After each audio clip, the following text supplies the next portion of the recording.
What's poppin'? It's A-Game, man, and I'm building with ULSTN Media. These the middle class raps, corporate checks, 4 different hustles, real estate that's coming next. I ain't into women that don't understand invest. Coulda iced out my neck but paid cash for the legs.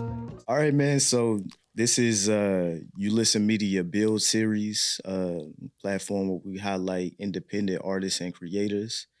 Today I got A-Game. Has been featured on a number of different platforms, from So Far Sounds, Revolt TV's AT&T Be Heard competition winner. He's an artist, performer, entrepreneur. He's opened up for J. Cole, Ella Mai, Lil Easy Vert, Ty Dolla $ign, Young Thug, Janae Aiko, and just a number of different folks. Yo, A-Game, man, we're glad to have you on, man. I'm happy to be here, man. I really do appreciate it. I really do. Dope, man. Glad to have you here. How you feeling, man? Really good. That's good. Really good. Great. I feel great, man. I feel great. That's what's Nelly up. just followed me yesterday. I thought he would have been done that, man. Nope. Either way, it's all good, No, man. that feel good, bro. That means something to me. Yeah. And it was in the middle of us shooting a real cool video yesterday. Like, we shot a real cool video at the store. We had game night, open mic at the store. And just that energy was incredible. Okay. So why it's so funny, like the footage gonna come out though, like while we filming the video, he followed me. So I said on the mic, I'm like, hey, Nelly just followed me. Like, what? That's crazy. Like that's the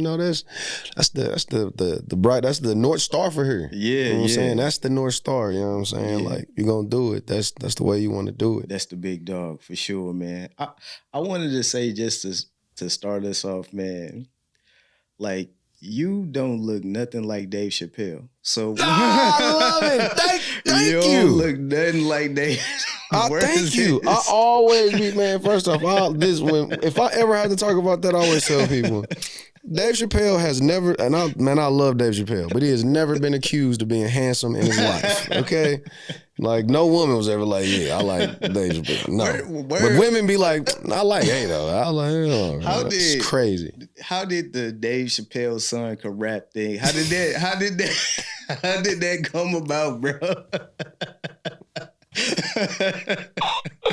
So now people do, for some strange reason, every now and then be like, because I know you ate off of it because you spitting. Oh yeah. That, I mean, you know the funny thing though about going viral, like I did like 1 million views on there, but it's like, it's all about compounding, you know what I'm saying, moments, right? So that was just one particular moment that did what it did. But honestly, it was an accident. Like putting the caption was an accident. Me and my mentor went to the Chiefs game, and it's not the first time this happened to me. Not in the Chiefs game. That was my first time doing that. That was crazy. But it's not the first time that somebody been like, man, you look like Dave Chappelle, or you remind me of Dave Chappelle. And some random white lady did it that day in particular. We was walking up and I'm like, man, that's crazy. But anyways, like, and I said the same thing, like, you know, he never been accused of being handsome. But for some reason it was on my brain. Because the next time, you know, when you just posting and trying to find the hooks, something that catch people's attention. And I just happened to put it on there, and I'll never forget, my cousin hit me, was like, that was smart. I'm like, what are you talking about? Because I forgot that I even did it. And mind you, TikTok not my primary platform. So I posted it and walked away, and I don't even get notifications. So I didn't think twice. My cousin was like, you smart? I'm like, what'd you talk about? She liked the post. I'm like, and I had posted something else, and I'm thinking that's what she talking about. And then I went to go look at my TikTok. I was like, God, there's a lot of people. Golly, what is going on? And it did like 40, and then it just started going absolutely insane. Yeah. So much so, let me tell you a funny story. Teray, you never heard of Teray? So he posts me, and my auntie's going crazy, like, Teray post, you want. And then like a few days later, he hit me like, are you really Dave Chappelle Son? And then he low key was mad at me. was like, you should. And I was like, bro, like, come on, dog. Like, we know I'm not Dave Chappelle Son, but it's working. Black man, help me out. He kind of was hating on me. I was like, what's going on, dog? Like, you should be promoting me a little bit more. Like, getting off the muscle. But he was like, what if people, man, bogus. So it guilt tripped me. So I sent Dave Chappelle a message. It was like, if Teray ever tell you like this, like, bro, you know what it is. You know what I'm saying? Like, come on, bro. Bruh. I tried it 2 more times. It kind of worked a little bit, then it wore off real fast. And also I felt guilty the second 2 times I tried. I felt so guilty because I was like, this is so low. I was actually mad that it worked. Because I was like, bro, this is low. You feel me? This ain't how you want to win. Like, I want to win. Like, I don't want that. Like, but it worked though, and I'm appreciative for Dave Chappelle getting me like, you know what I'm saying, a couple million views. Shout out to Dave Chappelle. Hey, God, I thought I was gonna blow up a little bit off of that. I was like, hey, I'm about to blow up off being Dave Chappelle Son. Let a young nigga eat. Yeah, take me on tour, Dave. You know what I'm saying? You know what I'm saying? I know your sons ain't into entertainment, man. You know what I'm saying? Man, that was crazy. I'm gonna be mad if they try to make me do the Dave Chappelle biopic. I'd be furious. That's going if I get too that call, I'm gonna be insulted. That's going too far, bro. But yeah, I had to ask about That's that. Hilarious. But like, how would you describe your childhood? It was unique. I think you learn over time that everybody got a story and everybody struggle in different ways. But you know, it's a unique child. My dad was a military man. My mom, she worked for Southwest since I was a baby. We grew up on the north side. Well, we actually, when I was born on a military base in Benning, Georgia, was it Columbus, whatever it is. We went to Germany when I was 2. Obviously, I don't remember any of this. But then immediately after, then we came home. And we, you know what I'm saying, just got in a mix. It was funny, my uncle, because I talk so proper, you know what I'm saying? Like, my uncle was joking to my mom, but he was also dead ass serious. Was like, how is he gonna survive this? Like, you know what I'm saying? Like, because, you know, when you from that environment or in that environment, like, there's a certain something that you kind of got to have in order to survive that, because it is tough. You know what I'm saying?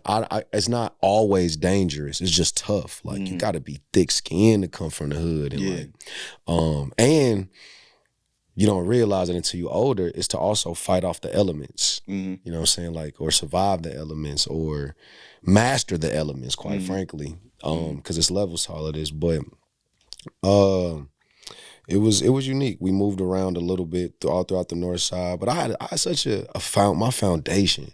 Man, my great grandfather was alive when I was young. We all lived in his house at some point, but a lot of times, like, it was all of us. I'm talking about my mama, my sister, my granddaddy, my uncle, you know what I'm saying, my cousin, my daddy at some point. Like, it was a lot of people in this home, and it was decent sized, but I mean, it's only one kitchen in here. Like, it was smack dab on the north side across the street from O'Fallon Park. So I mean, like, it's as north side as it get. But it was everything. It made me, man. I just try not to, like, woe is me, right? Like, it's so many different things that I could attribute to me being who I am, but I think more than anything, bro, I had a foundation. My great-grandfather was around. I had aunties everywhere, uncles everywhere, cousins everywhere, so that I got to learn a lot. My great-grandmama was alive. Like, so I just had such a solid foundation of people to learn from and draw from that has made me into a decent man. That's what's up. So most of your childhood life, it was on the north side?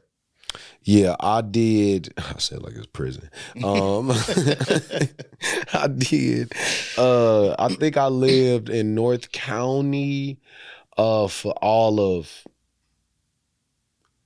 I was there for like maybe a year, my junior year. Cause I went to Gateway for 2 years. My mom ended up like remarrying, and so her and Guy had to get out of grandpa crib, and we had to, you feel me, go to North. That's where they chose to go. I ended up going to Hazelwood West, but I actually ended up moving out of my mom's house and moving to my grandma's house back on the north, and that's pretty much been it. That's what's up, man. So what made you start rapping? It's funny, but I will say that Bow Wow don't get enough credit. Bow Wow doesn't get enough credit. I just love music in general. Yeah. And I won't overcredit Bow Wow. But one thing I'll never forget is just seeing how them women was reacting to Bow Wow. Or just and people in general, because it was everybody. But you know what I'm saying? They was just like, that enamored me for sure, for sure. He was my first concert. Again, just seeing that was crazy. But I also just really love music. But I'm gonna be honest, I never thought that rap was realistic. Thought it was dumb.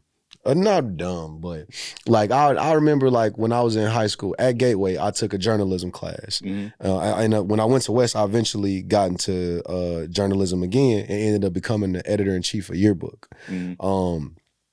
But I remember I just thought like I would write about really cool people. Yeah. But I never thought that I could be the guy. Yeah. That sounds absolutely insane.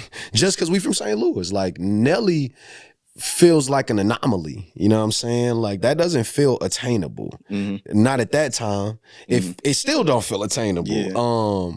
But at that time, I didn't think it was possible. But my freshman year of college, my boy MC Trey was rapping. He like was really rapping. And he was rapping when we was kids. This boy was performing in like Keener Plaza at like 16 and stuff. I was like, bro, this is insane. How does one have the kind of confidence to do that? Yeah. What? You are getting in front of people and not shitting yourself? Like, this is amazing.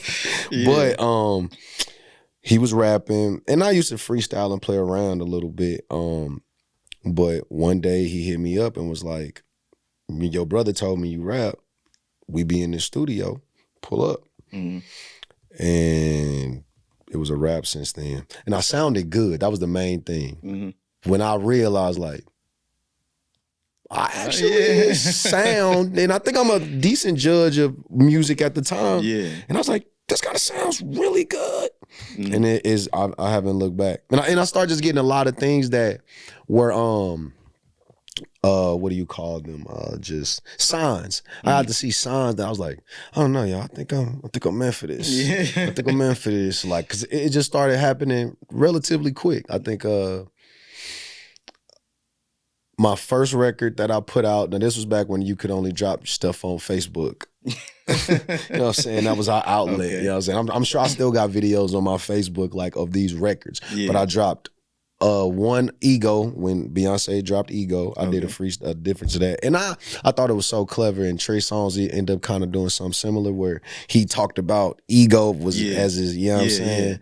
I thought that was super clever. But then I also rapped on Around the World by Daft Punk. And it just sounded fire. And I was like, I bet. But the point though is, from them few records I was dropping, I ended up, these dudes that lived in LA, my boy Byron, and this other dude that was in Switzerland, they like basically offered to manage me. And off of the Facebook. Yeah, they offered to manage me. And again, you start learning that the game is the game. And I went to LA and you know what I'm saying, my boy was very hospitable, but you start learning a lot. About how old were you when they took you out to LA? So I was in college. I actually dropped out of college to do this, but I know that it's a story where I didn't get into a venue. I was 20 years old. That was at least the earliest. Maybe it was 19, but I think I was 20 going on 21. Okay. Because it was this performance at the Dragonfly. They actually wouldn't let me in until I performed because I was 20. But this is the crazy thing. I ended up getting left at the venue.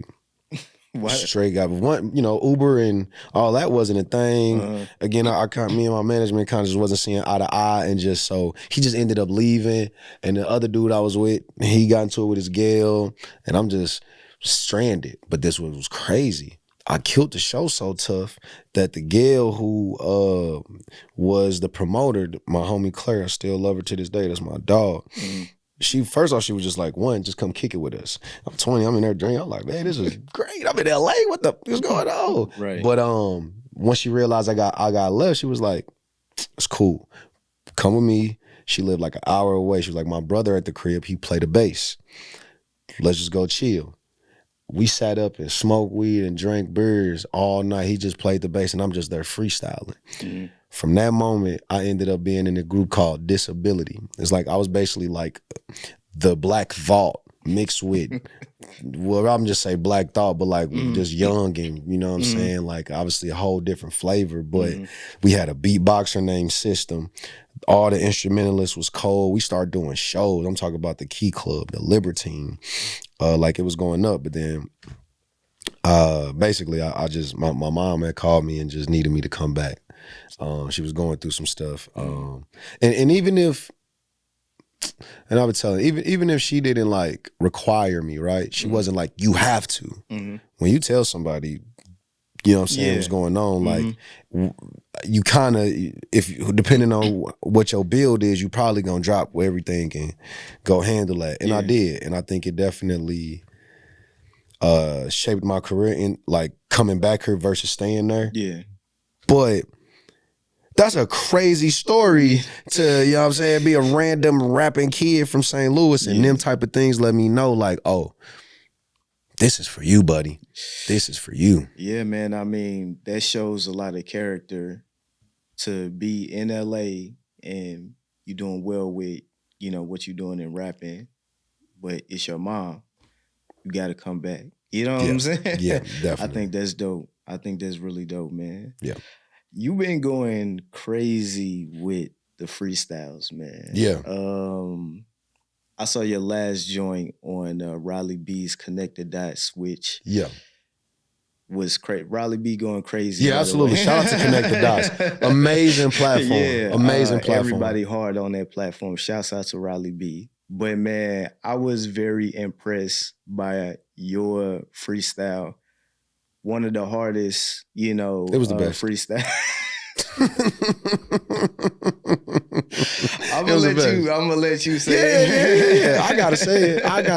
I you know. And here's the thing though. I hope nobody ever take my competitiveness personally. Like I'm simply just being a competitor. Like, and again, bro, I take it so serious. Like again, I went up there, did 3 flawless freestyles. Some people were stumbling. You know what I'm saying? Like, and I mean, and again, I'd have talked to some of the homies who stumbled. I'm like, bro, you can't do that. I feel you, man. That I've seen a good number of people on them. I haven't heard a bad one. I would really nothing bad. I would really have to sit to because even like everybody on there, but going back to your freestyle, man, like no gun bars, no. And I always, you know, I throw in don't play. But I'm not a promoter of the, you know what I'm saying? Yeah, like, I mean, it was no superficial type, you know, those type of. It is pure skill. Yeah, it was just like, I was like, man, this is crazy. He's snapping. Want to know what's funny? So it was one day I was actually watching a bunch of like the Funk Flex freestyles and all of those. And I was just like, I need to have a moment like this. And honestly, I was trying to do everything in my power to go get to like On the Radar or something that's going to give me the clout and the buzz that I deserve. But that opportunity arose. And at first I was going to do something else or just give him one. And then I was like, nah, bro, this our shit. Yeah. This is ours. Yeah. Like, take this serious. Yeah. Take this serious. Like, treat this like it's that. Yeah. And that's how it becomes that. Yeah. And so, like, I made it a point. Yeah. And on top of that, also, I do, you know what I'm saying? I say, like, I'm here to establish dominance. Like, yeah. I mean, that freestyle is going to be, I mean, it's probably already a classic. And Riley B got a number of joint. I mean, he bring his spitters, you know what I mean? Yeah. I love it. I love it. I love it. You know, so that's definitely gonna age very, very well. You know what I'm saying? It's working out. Yeah, it's already going crazy already, man. But like, so many of your freestyles are, man. You done got, you know, Pusha T tweeting your joint. He did do that. I forgot about Dreamville. Yeah. Tweeting your freestyles, man. The one tweet from Dreamville, like I had to. Oh yeah. I had to repeat this tweet. Okay. And he was like, with J. Cole, this is from the official Dreamville page. With J. Cole planning retirement, I wonder often about the future of lyricism. But with raps like these, he's talking about your video, the next generation of lyricists are in a great place. And you want to be too honest? Yeah. That was 100% him and what his thoughts were. J. Cole. No, hell no. I wish. I wish. No, I was talking about whoever run that damn page. But I think what's cool about that, one artist, bro, a lot of this stuff just cost. So I paid for the play. But what I didn't pay for is what he said. Because I told him when I was like, bro, say whatever you were going to say. I can't tell you what to say. Because, you know, when you paying for promotion, that's what happens sometimes when they like, say I'm the best thing since sliced bread. And you can, but you know what I'm saying? He said something that, you know what I'm saying, like he really felt and meant. And on a public platform like that, you know, that's really big. That's dope. But artists, all of this stuff just costs, bro. Like, put your money into your marketing because don't be too cool to, you know what I'm saying? Because that's what happened. People be like, I ain't paying. Well, guess what? You ain't gonna be seen by nobody. So you was able to get your stuff promoted by Dreamville? Yeah. How did that happen? I'll be paying attention to the signs and you can kind of tell like if somebody is making their platform a business. And when you can tell that they making their platform a business, then you just gotta figure out what's the cost to do business. Okay. And again, the whole game is like that though, bro. Like, if you get to a label, bro, these platforms where, you know what I'm saying, like you got the numbers, they're just paying you to post their artists.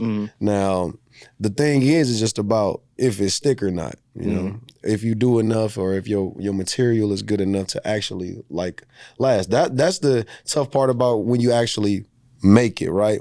When a label or somebody officially says, you know what?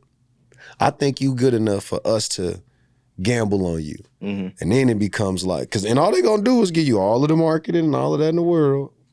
And it's like, okay, can you make it work? Not everybody can. Have any deals ever been presented to you?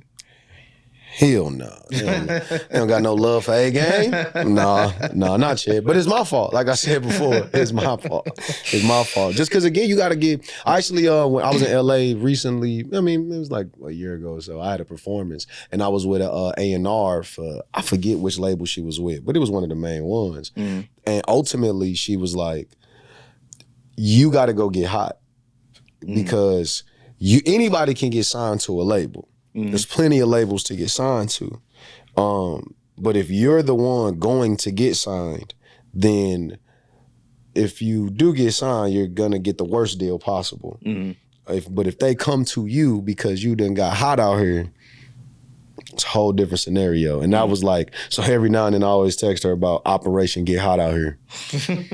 Cause that's what this is. Like, and it's figuring it out. It's like really going to get hot. So I do think I will get approached at some point, but not yet. So you saying you would sign a record deal? Absolutely. I want to be the biggest. Like, I don't want to like play around with it. And it's just the reality. I think if you go listen to and pay attention to a lot of the ones who've made it, you ain't getting there without, you know what I'm saying? Like, you don't have the resources. And I want to be able to, and not just for myself either. Like, I want to go get to a place where I can help other people and go find and help build infrastructure. Like, we don't have a major label here, or at least not a very successful one, that like is pushing out. When we're trying, you know what I'm saying? I think, you know, we're trying, but like we ain't there yet. And I just want to be a part of that, like being able to bring it here. So you saying you want to be able to be with a label to be able to compete with the other top artists Absolutely. in the game? You know? Yeah. I think I can. I definitely think I can. We just, again, like I said, I blame myself for not being as hot as I can be because I had to control my level of consistency and effort and all of that stuff. And right now I'm just, like I said, I'm overproducing. Yeah. It's just that like whenever I get, artists that I'm interviewing, independent artists, I always talk to them about that in particular because it's about owning your works. Wanting to own your works. And what does signing a deal look like, to you? Is it giving away the rights to whatever you produce? Absolutely not. So you wouldn't? No. And I'm pretty sure it's 2024, right? So I don't think that they can even do whatever they were doing. Now I'm sure they could take a large percentage. I know LaRussell is very vocal about his disdain for labels because of what they try to take or don't allow and all of the parameters. But I definitely think like, if you're doing your thing, you can make sure that it's right. And I definitely wouldn't go into no situation that's not like, were you, especially as we actually getting hot out here. Are you crazy? Like, I know what's going on. They ain't finna play with us. Yeah, man. So how did you come up with middle class raps? Because Atlanta was whooping my ass. That was like the first start of, I need to do something different. So I just moved from LA. It was COVID. I moved to Atlanta, and I was doing really well on their independent scene in LA. LA grew me. Like, it grew me as a stage performer, as an artist, musician. Just because I was competing and just on stage with the greatest talent that you would never heard of in your life. But they've been doing it their whole lives. So when they on stage, it's like, oh my God, like. I want you to finish answering this question, but I will say, like, what's the difference that you see, like, being in LA and Atlanta versus St. Louis? Because you get around, you one of the independent artists that really travel, and that's why I'm asking you that. Industry standard. Okay. Ours is low, theirs is high. Naturally, just because it's infrastructure, right? Like, so I'm in the warranty industry. Like, my day job, I sell warranties. We have a crazy warranty infrastructure here. You could pretty much work for 1,000 different warranty companies here because we got the infrastructure for it. Like, we built it, it's there. We don't have label infrastructure here. We don't have entertainment infrastructure here. It's not, you don't even have a strip club in St. Louis. You know what I'm saying? Like, we don't even have that. Yeah. Like, so our entertainment infrastructure is just not there. So our industry standard is just lower than everybody else's. So our practices are not going to be that of LA's. Like, LA has been doing entertainment, music in particular, for centuries. You know what I'm saying? Like, the infrastructure's there, the understanding's there. A lot of things go without saying there. You know what I'm saying? Like, you just do this when you're in this industry versus where here, certain things is foreign. You know what I'm saying? That's why we have yet to get where we're trying to go, but we can. Yeah, but back to middle class raps. Yeah, so Atlanta was whooping my ass. Again, I was doing pretty good in LA, so I just thought that I know that the talent's not gonna be better than LA's talent when I come to Atlanta. Yeah. And I'm whooping shit out here. Like, I'm really doing good. Like, you know what I'm saying? Like, I'm getting on stage and really showing the fuck up and showing out. So I'm thinking, oh yeah, man, I'm gonna go to Atlanta. It's gonna be, you know what I'm saying? I just dropped a record called Handsome and Hood. And so that was it's in that lane, you know what I'm saying, of style of music. So I'm thinking, oh, I'm finna go there and clean up. Man, I started doing competitions. I'm talking about I'm not even placing. I'm not even I did Big Bank Got the Shit show down there. I tried out twice for that shit. Did not get on. It's $100 for the audition. You feel me? Do you think they were better than you? Hell no. But that's the thing. Like, but this is what's important about that show is, one, for them, they have to have some entertainment that's ass. Cause they need, have you ever, you know what the shit show is?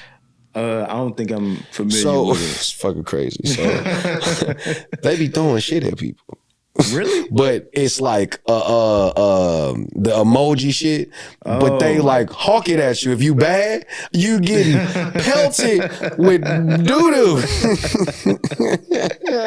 So it's called the shit show. Okay. So they naturally need some talent in this thing. And Big Bang put this on. Yes, it is fucking crazy in Atlanta. Okay. It's fucking crazy. I love it, bro. This shit is fucking crazy. But I auditioned twice and didn't get it. That's $100. And mind you, we middle class rappers, so that $100 mattered. You know what I'm saying? Yeah. And just the cost of being out too, right? So when you out in the lifestyle, you know what I'm saying, you typically you might drink a little bit, you know what I'm saying? I'm gonna definitely take a shot or two because I gotta shake every hand in here. That's not the easiest thing to do. So but I'm sorry. When you performed, did they throw some shit at you? No. I didn't get the opportunity to get the shit thrown at me because I didn't even make it past that point. Wow. Like, and then I did Jay Nix. Jay Nix had a competition. $500 out my pocket to do that competition. And I forget whatever record that I performed. And I don't think I made it into the top 3. I was like 4. Exactly. Crazy to think about, but it's okay. It's okay. St. Louis, we gotta look out for each other, man. I'm not saying anything about that because that's here nor there, right? Because like, you know what I'm saying, if I didn't earn it, I didn't earn it. Mm-hmm. But the main thing though is about a thou wow later of just being in different scenarios and just feeling like this ain't quite the feeling that I thought I was gonna get when I was here. Mm-hmm. I need to definitely figure something out. Mm-hmm. And I'll never forget this. I just asked my dog, I was like, I don't know, bro, we need a reset. And he asked me one day, was like, bro, he told me, my boy Xavier was like, you need to figure out your target market. Mm-hmm. And that changed everything for me. Because up until that point, you know what I'm saying, I'm obviously pretty confident about this. And I always was arrogant enough to be like, I can appeal to everybody. Mm-hmm. And while I might be able to, marketing wise, that's a disaster because you need to carve out an audience, get your audience, and then your audience will tell everybody that you the guy. Yeah. And so me and my boy Akita Keys just happened to be working on some music, and I can't say exactly how the thought came to be, but whatever the beat that for $1 Million Mission and down, that's what he was playing, boy. And somehow the term, the middle class raps, corporate checks, 4 different hustles, real estate that's coming next. And for some reason, that middle class raps thing, I was like, I know something about that. Yeah. And it's been a rap since. Yeah. I mean, you definitely got something with that one. And I think you make a good point trying to show up to somebody else city or hood. Yeah. And be hood. It was impossible. Like, you ain't from here. I wasn't gonna out Atlanta niggas. And for some reason, I actually thought, but that's the St. Louis in me. We think our Chinese food is better than China's. We actually think this. It is a known fact. We actually think this. We are a ridiculous bunch of people. We are, as I say, delusional, brother. We are delusional. But sometimes it can be healthy, you know what I'm saying? I like Steph Curry. I talk about a healthy skepticism, but I think sometimes you can have a healthy level of delusion too, you know what I'm saying? Like you gotta, but we overboard a little bit. So I definitely went there and thought I was gonna out Atlanta them, was not. And I'm thankful though that we had that reset because once I started doing this middle class rap, it was a rap. Man, I'll never forget the first day that I premiered like it on the stage. It was a So Far Sounds.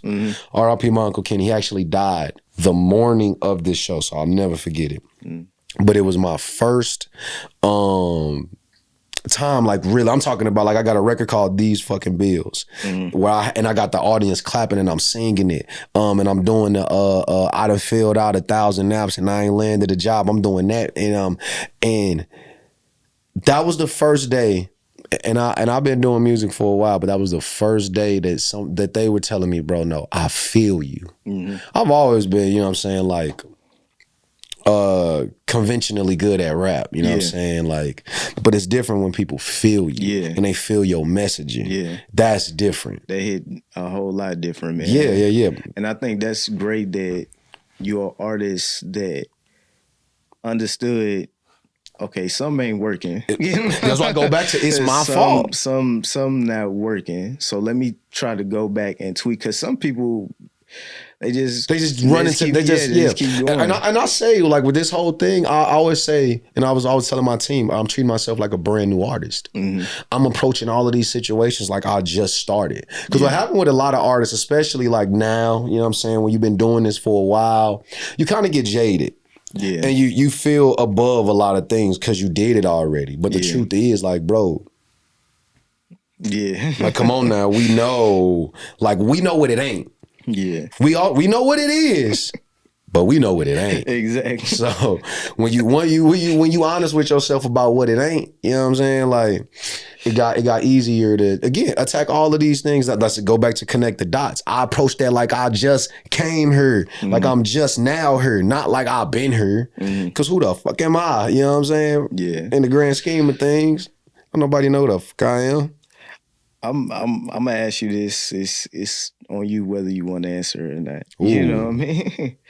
But as you know, this year has been like the year rap of the beef. Song battle. The year of the beef. And I felt it.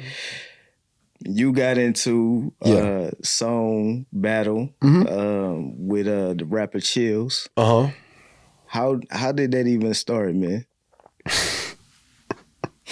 That is hysterical. Because I'm not afraid to say exactly what I feel. And in a particular moment, him and my other homeboy Ron G was talking shit to me on Twitter, or we was talking about something, but they started kind of started talking shit, and I had to make it plain that, like, we are in a different league right now. Like, where I am as the artist A game and where y'all are in y'all artist situation ain't the same, and that's okay.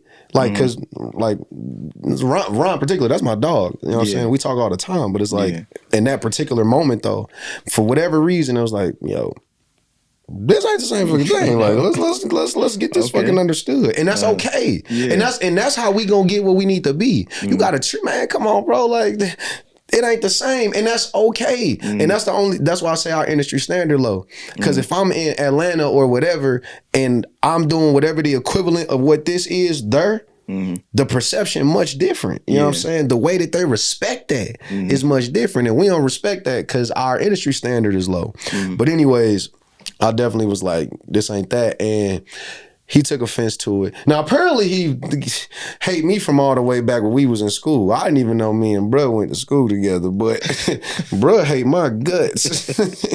But anyways, even doing that, he started going on like little tirades of saying he was like better than me. And I was like, brother, you're not. Yeah. And I definitely, I gave, you know, they say like when Drake jab at you or when Jay-Z may jab at you, you may only be the only one that know the jab happened. Yeah. So I definitely hit him with a jab that he knew that this was a jab for him. And then again, they basically start doing this thing where again, they start getting too loud. Like where they was like on Twitter, like not only harassing me, but also like, again, it's like where people can see this. Yeah. Like you're saying this so loud that like I gotta say something. Yeah. Like I have to say something. Yeah. But also it's just a sign of the times. I think, you know, I am becoming, if I'm not I am becoming the, you know what I'm saying, like premier underground actor. And I absolutely have been going out of my way to make it plain that I am. And if I'm not, that's what I am trying to become. I mean, you've been talking heavy, man. Yeah. You've been talking real heavy, but man. I've always been like this, bro. The first day that I started rap, I'll never forget. Do you remember Prince EA or Prince E? Yeah, we went to college together. So it was a radio station at UMSL. Yeah. And I think at the time he did my radio show at UMSL. I think Made Monarchs, the bro Adrian, back at that time was on there. Went to school with him too. And it was a whole bunch of rappers in the room. And somewhere along the lines, I said I'm the best. And the way that day ended up working out, everybody, I was freestyle, rapping. And eventually, it basically cleared out. And Prince E came up there, and it was just me and him rapping back and forth, back and forth, back and forth, like on this thing. Like, so I've been like that from the start. So hold on. I knew you battled Tef. So you battled Prince E? Is it a battle? You know what I'm saying? Like it's like we being competitive, but like, you know what I'm saying? And I'm not a battle rapper. Say it again. I mean, it was a battle. But it was like a, whatever that thing is. That's what I say. Is it a battle? I don't know. But it's definitely us trying to show that who's skilled. I mean, I don't think it was like, from what you saying, it don't sound like it was like no smack URL type stuff. Yeah, but y'all was definitely trading verses. For sure. Yeah.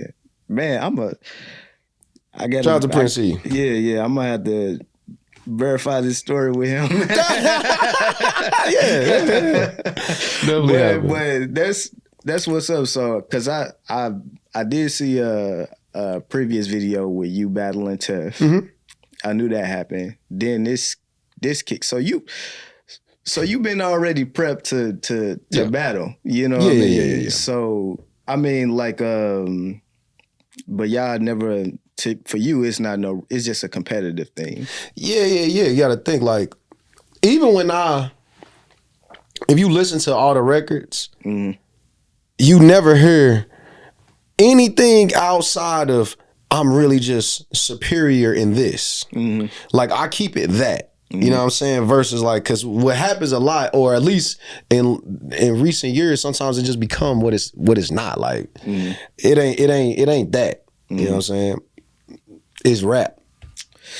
I got you, man. Like, you definitely got a lot of artists. Yeah, they can't stand it. You know, they can't stand it. But good. But I'm a St. Louis nigga at its core. I really like the back and forth with you two specifically. You know, trading verses and stuff with the songs. I'm talking about you and Chills. You know what I mean? I enjoy all of the songs. You know what I mean? Me personally, man. So I think it's good. I think it was a good moment in time. Yeah. I think that we both gained from that moment. I think that, you know, it's a difference though, because now that's not happening. You feel me? It's like, and that's what I was trying to explain. That's why I kept saying it's different. Because when this moment in, it gets silent over there, you know what I'm saying? It's silent over there, you know what I'm saying? That shit is silent. You still talking silent. Shit. You still talking shit. You know what I'm saying? It's silent, baby. You know what I'm saying? But it's a sign of the times, though. Hey, it's you. Hey. Yeah. Artists, these views and opinions are not. Not you listeners. This is hey. And again, bro, it's just competition, dog. Like, you know what I'm saying? Like, look. In the NBA and the NFL, you know what I'm saying? Like, they want to be the best. I got you, bro. All right, so switching a little bit. You did a promotional collaboration with Rob Kenner, the author of Nipsey Hussle's biography, The Marathon Don't Stop. Yeah. The Life and Times of Nipsey Hussle. Yeah. Yo, how did that come together? Really, bro, just in the spirit of overproducing. And I like doing them book reviews. And then it was just independent. Like, again, he just picked it up and did his thing with it. But like, I was just in the spirit of overproducing and like showing that I'm trying to like put out content that show that like I'm much more than just a rapper. I got a brain and I'm a thought leader in my community. But it wasn't nothing too crazy. It's probably one of the most popular biographies of Nipsey's life. You know what I mean? So very good. So what did you get from the book? One, he was an exceptional human being. Such a tragic story, but his perseverance and his commitment to it. Now again, you know, but it's so funny when you read the story and you hear about these deals and those things that happen. I'm gonna go back to the industry standard. It's normal for guys like that, you know what I'm saying, to end up having deals, you know what I'm saying, like, and to really, you know what I'm saying, like have an opportunity to take it up. But even still, look at how long his journey was, even with, you know what I'm saying, being inside the industry. And it just took so long and he just persevered through it, man. It was a very good story. You just learn like it's not easy. and you really gotta mean it. You know what I'm saying? I think what is it at the end of where your hoes at? Where your hoes at? Where your backbone, nigga? Where your code at? The song with Mustard.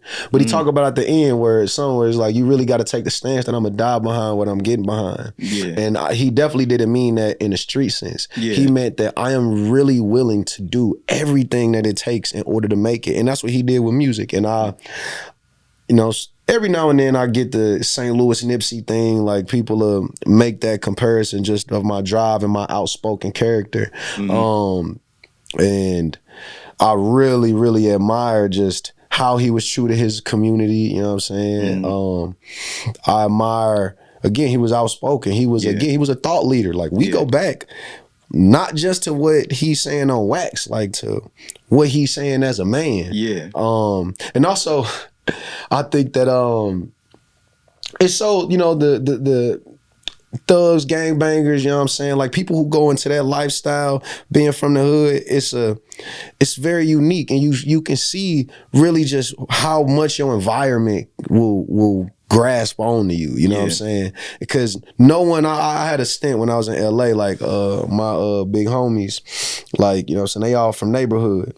And so I got to be around them, like, and see a lot of things, like when I was helping run the re-up. I had to see a lot of things. But I think what you notice is it really just be environment. But nobody would say that these men could probably be very upstanding, you know what I'm saying, like very military minded, very giving, very caring. These are not terms that you give to people from this environment that get involved in these things, you know what I'm saying? And you learn it, bro.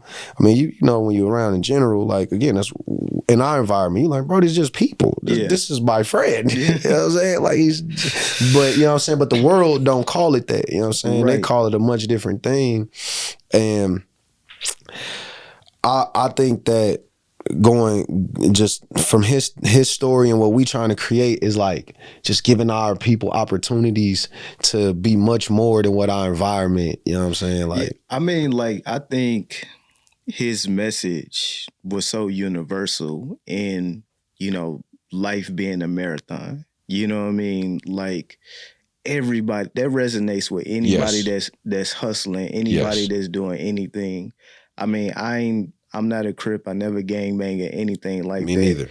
But I love his music for his message. Yes. It resonated completely with me. I'm trying to get somewhere. Hard times come, things are going to come. It's not an overnight thing. It's a marathon. You know what I mean? So I think that was just a universal message that people don't credit him for having a universal message. You know what I mean? They credit him for being like, you know, this street dude that was about his community, but he also had a very, very universal message that he gave to the world, man. You know, so marathon continues. I think you definitely on that path, you know, when it comes to marathon life. You know what I mean? Like, you're definitely one of those people. And you are the co-owner of Hustle City, independent clothing store.